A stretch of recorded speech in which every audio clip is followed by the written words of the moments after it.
When Jesus had called the 12 together, he gave them power and authority to drive out all demons and to cure diseases, and he sent them out to proclaim the kingdom of God and to heal the sick.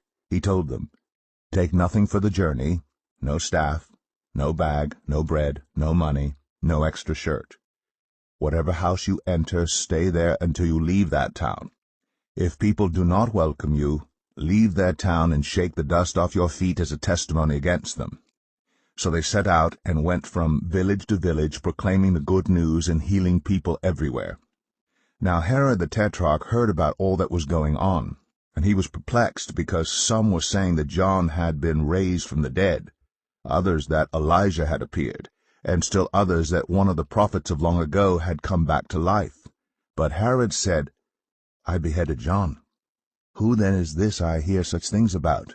And he tried to see him. When the apostles returned, they reported to Jesus what they had done.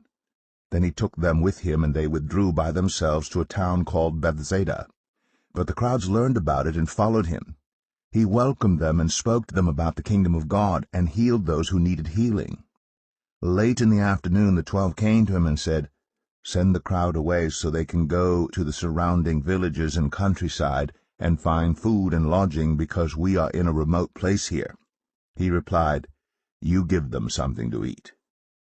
They answered, "We have only 5 loaves of bread and 2 fish, unless we go and buy food for all this crowd." About 5,000 men were there. But he said to his disciples, "Have them sit down in groups of about 50 each." The disciples did so, and everyone sat down. Taking the 5 loaves and the 2 fish and looking up to heaven, he gave thanks and broke them. Then he gave them to the disciples to distribute to the people. They all ate and were satisfied, and the disciples picked up 12 basketfuls of broken pieces that were left over. Once, when Jesus was praying in private, and his disciples were with him, he asked them, "Who do the crowds say I am?" They replied, "Some say John the Baptist, others say Elijah, and still others that one of the prophets of long ago has come back to life." "But what about you?" he asked. "Who do you say I am?" Peter answered, "God's Messiah." Jesus strictly warned them not to tell this to anyone, and he said, "The Son of Man must suffer many things, and be rejected by the elders, the chief priests, and the teachers of the law, and he must be killed, and on the 3rd day be raised to life." Then he said to them all, "Whoever wants to be my disciple must deny themselves, and take up their cross daily, and follow me. For whoever wants to save their life will lose it, but whoever loses their life for me will save it. What good is it for someone to gain the whole world and yet lose or forfeit their very self? Whoever is ashamed of me and my words, the Son of Man will be ashamed of them, when he comes in his glory, and in the glory of the Father and of the holy angels. Truly, I tell you, some who are standing here will not taste death before they see the kingdom of God." About 8 days after Jesus said this, he took Peter, John, and James with him, and went up onto a mountain to pray. As he was praying, the appearance of his face changed, and his clothes became as bright as a flash of lightning. 2 men, Moses and Elijah, appeared in glorious splendor, talking with Jesus. They spoke about his departure, which he was about to bring to fulfillment at Jerusalem. Peter and his companions were very sleepy, but when they became fully awake, they saw his glory and the 2 men standing with him. As the men were leaving Jesus, Peter said to him, "Master, it is good for us to be here. Let us put up 3 shelters, one for you, one for Moses, and one for Elijah." He did not know what he was saying. While he was speaking, a cloud appeared and covered them, and they were afraid as they entered the cloud. A voice came from the cloud, saying, "This is my Son, whom I have chosen. Listen to him." When the voice had spoken, they found that Jesus was alone. The disciples kept this to themselves and did not tell anyone at that time what they had seen. The next day, when they came down from the mountain, a large crowd met him.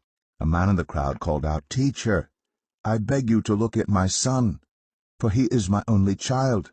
A spirit seizes him, and he suddenly screams. It throws him into convulsions so that he foams at the mouth. It scarcely ever leaves him, and is destroying him. I begged your disciples to drive it out, but they could not." "You unbelieving and perverse generation," Jesus replied, "how long shall I stay with you and put up with you? Bring your son here." Even while the boy was coming, the demon threw him to the ground in a convulsion. But Jesus rebuked the impure spirit, healed the boy, and gave him back to his father. And they were all amazed at the greatness of God.